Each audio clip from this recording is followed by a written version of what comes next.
kami. Stop the recording. Ha? What did you restart the It was muted na. Tara na, ako lang yung mag-drive. Ha? Marami nagsasabi, putulan ko yung buhok ko. Ayaw ko, uy. Jessica, sit properly, play. Para ano naman. Wait, Daddy. Mag-ayos ba sa sarili niya?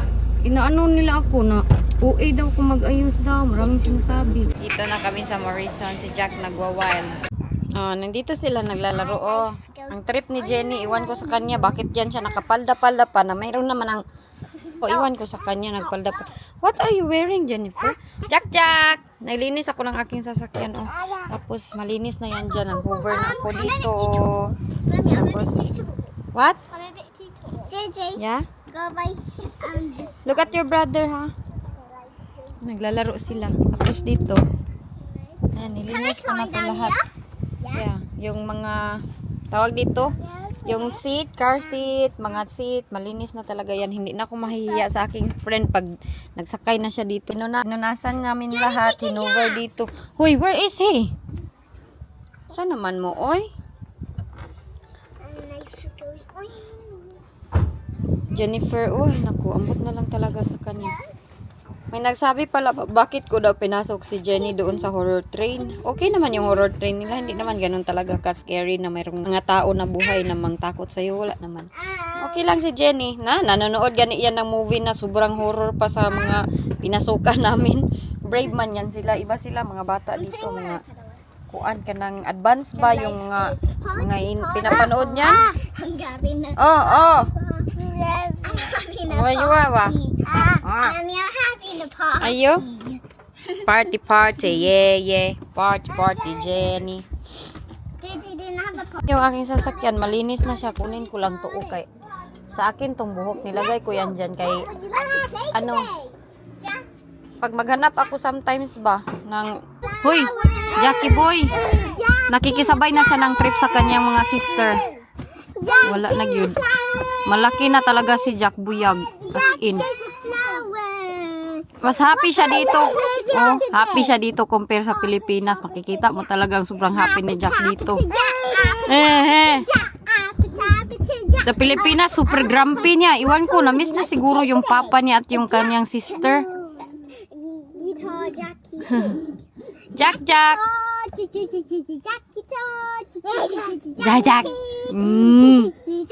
Jajak. Sabi niya, Jajak. What next song? What would you like to play today? Ang mukha ni Jack. My little Jackie boy. What song would you like to play today?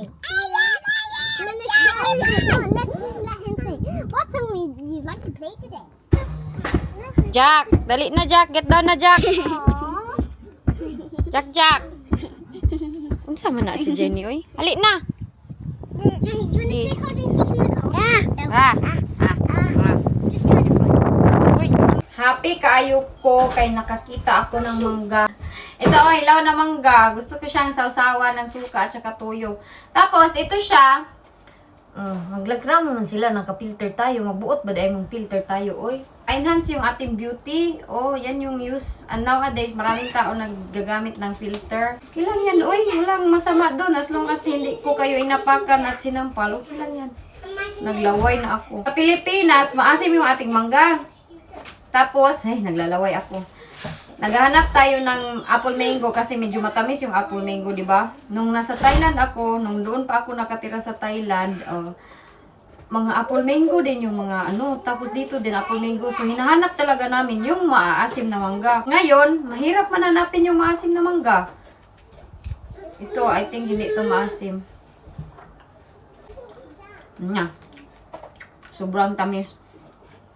Pero okay lang, lagyan ko siya ng suka, tuyo, at saka, hindi ako nakabili ng sili. Ang tagal ko dati nung nasa Thailand ako, hindi ako mabuhay ng walang sili. Favorito niyo din ba ang mangga? Sinong hindi kumakain ng mangga? Kasi ako palagi akong kumakain ng mangga. Lalo na pag malapit na yung regla at buntis tayo. Bakit kaya yan, no? Tulo aking laway. Yung mangga talaga yung kinikrave natin. Mango of Enday Elgin. Dayutaan dako ko. My nails ba? I need to make my nails. Make it so beautiful.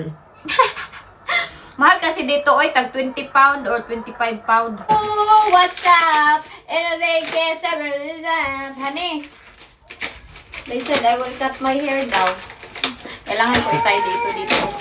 At ito, aming kalahain, hindi na. Ayaw niya talaga na magpa-short hair ako. So, wag na natin pilitin na mag-cut-cut ako ng hair. Ano lang, kung saan ako happy, doon yun aking gagawin. Oh, kasi alam ko naman yung masaya bitaw sa buhay. Masaya din sila para sa akin. Run away! What's up? And I live in love. And I'm fucking say more in love. So, i-arrange ko na to dito. Ang mga kalat, kunin ko na. Kanina, ang linis nitong bahay. Kaya naglinis kami, nag-general cleaning kami. Ako dito, anong tawag dun, yung super malakas talaga na carpet cleaner. Kahapon pa ako nag-start, ngayon na naman. As in, sobrang sakit ng aking kamay. Nagkuskus ako dito talaga lahat. Pero ngayon, ay marami na namang kalat. Oy, expected talaga yan pag may anak. Dapat talaga natin sundin lahat yung mga ginagawa nila para wala talagang maraming kalat. Pero okay lang yan, oy, no big deal. Hindi kasi ako maarte sa bahay. Okay lang, pag hindi ganun ka, talaga na parang basurahan na, okay lang ako. Hindi ako maarte na, dapat talaga wala talagang kalat, dapat talaga wala ganito. Hindi ko kinokontrol yung aking mga anak. Ganun kami mag-asawa. Nagsabi sa akin na reklamo na naman daw ako pagdating dito sa UK. Normal man yun, oy! Yung mag-away ng asawa, normal yun siya. It's a part of marriage life. Yun, hindi ako naniniwala na yung iba hindi talaga nag-away ever since. Hoy, normal yan. Huwag magpiling-piling perfect. O si Jack, umalis na. Lumabas na si Jack. Nag-journey na. Kain tayo na mangga! Dami kayo. Malapit na maubos kaya nag-video naman ako kanina. Nagkain-kain ako. Ang sarap. Suka tuyo at saka may asukal. Ang laway mo na. Tulo laway ni Inday. Oy, ang sarap ng mangga talaga. Medyo maingay dito kasi way naglilinis ng sasakyan. Kanina, naglinis ako doon. Hindi ko na kayo dinala. Oy, kay man ako. Kanina pa man ako dito. Oy, hindi pa ako tapos. Ay, ang daming alimusong. Alam nyo ba, ang dumi na pala nito. Sobrang init, kaya ginanyan ko yung aking buhok. Alam nyo ba, pinapaalis na niya ako dito sa bahay? Oh, sabi niya, balik daw ako sa by August ata sa Pilipinas. Pinapalayas na ako niya, kaya ayaw niya na siguro sa akin. Bitaw, ay gusto niya, bumalik ako ng Pilipinas, ipapauwi niya ako. Tapos, papaiwan niya yung mga bata dito by August. Sabi niya, why don't you go on August sa Pilipinas? Iwan ang mga bata, sila tatlo. Kay marunong naman siya mag-alaga ng bata. Iwan ko saan galing yung mga idea na wala kang pakialam sa anak mo. Pag uwi ka ng Pilipinas, iniiwan mo sila. Iwan ko saan yan galing. Kay siya, marunong man siya mag-alaga ng bata. Lalo na malalaki na sila. So, papaiwan niya. Ako lang daw yung uuwi. Kay may dapat akong asikasuhin sa Pilipinas. Which is about sa aming lupain doon sa Pilipinas. Sabi niya, go home sa August. Kay August ba? O August, wala nang pasok yung mga bata. Sa 5 nights. Hawa na, be. Gingaw kagawa. Ayan siya, nakakaintindi siya ng word na hawa. So, ang sinagot ko sa kanya, sabi ko, I will think of it. Oh, I will think. Ano daw? Mali naman yung English mo dahil. Sabi ko, pag-iisipan ko muna. Kaya wag ako magpadalos-dalos na, okay, uuwi na naman ako by August. Kaya, uy, kagadating lang ba ako dito, no? Nag-uwi dito. Galing akong Pilipinas. Nag-enjoy akong life sa Pilipinas. Unya, madaming nagkuan-kuan niya. Walang paki sa mga anak lagi daw. Kaya iniiwan ko daw sa kanilang papa. Tapos ako lang daw si Jack. Hoy, ano ba yun? Oy, di man dapat ma-question yung ating pagkananay pag uuwi tayo ng Pilipinas tapos maiwan sila dito. Kaya hindi naman yan pinabayaan. Okay lang siguro kung sila lang dito. O niya, wala ako. Wala ako doon sa, wala ako dito. Tapos sila lang, walang papa, ganun. So, sabi ko sa kanya nga na pag-iisipan ko muna by August. Kaya papauwi na naman niya ako ng Pilipinas. Oy, niya. Parang iniisip ko, parang hindi worth it. Kay ilang weeks lang niya ako ipauwi. Kay off ng mga bata. 1 month sila off sa school by August. August, September, July.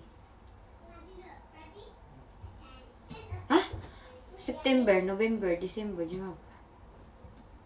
Ha? Ano nga ang next sa July? June, July. Oh, August nga. August. So, ang mga bata is, ang last last school nila is by the end of July, tapos off nila sa August. Sabi niya, uwi ka ng Pilipinas, ikaw lang mag-isa, iwan mo yung mga bata. Papaiwan niya daw yung mga bata dito. Palayas na ko niya. Wala, magugkaday. Dili, hindi naman kami always nag-aaway. Sometimes na lang talaga yung awayan namin, yung sinasabi ng iba na pala away ako. Huwag kayo mapiling-piling perfect. Kaya lahat naman tayo talaga. Mayroon tayong mood swings. Lalo na pag papalapit na or before and after menstruation, ganun. Lalo na pag kaya siguro grumpy yung iba bitaw na nag-ano na yan sila, menopausal. Kaya naintindihan ko sila kung ano-ano na lang yung sinasabi nila sa comment section. Kahit hindi ko naman sila inaano. Bahala na yan sila. Pero yun yung chika ko sa inyo. An-update ko sa inyo. But, I don't know. Is it worth it ba? Or, I don't really know. So, okay. Mag-stop na ako sa vlog dito kay kausapin ko si Maring Ani. Wudyo? Oh, yung mo, tama na, baby. Naboyo, eh?